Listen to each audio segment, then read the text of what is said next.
বন্ধুরা ইংল্যান্ডের বিরুদ্ধে তৃতীয় ম্যাচে হেরে বলে দিলেন বড় কথা সূর্যকুমার যাদব, যেটা শুনে সবাই আবার রেগে আর সকলে। বন্ধুরা আপনারা যদি দেখতে চান কি বললেন সূর্যকুমার যাদব, তাহলে ভিডিওটি লাস্ট অবধি দেখতে হবে, চ্যানেলটিকে সাবস্ক্রাইব করতে হবে, একটা লাইক দিতে হবে এবং নোটিফিকেশন বেল আইকন দাবাতে হবে। বন্ধুরা তৃতীয় টি20 ম্যাচে টস হেরে প্রথমে ব্যাট করে 171 রানে শেষ হয়েছিল ইংল্যান্ডের প্রথম ইনিংস। টিম ইন্ডিয়া এই রান তাড়া করতে এসে নির্ধারিত 20 ওভারে 145 রান বানাতে সক্ষম হয়েছিল।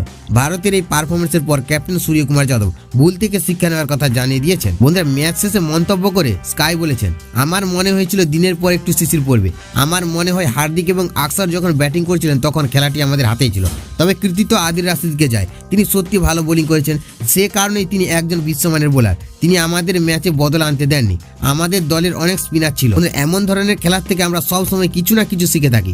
ব্যাটিংয়ের দৃষ্টিকোণ থেকে আমাদের শিখতে হবে, আমাদের ভুল থেকে শিখতে হবে। বন্ধুরা আমি নিশ্চিত স্বামী সামনে আরো ভালো করবে। বরুণ চক্রবর্তী অনুশীলনের সময় সত্যি কঠোর পরিশ্রম করেছেন।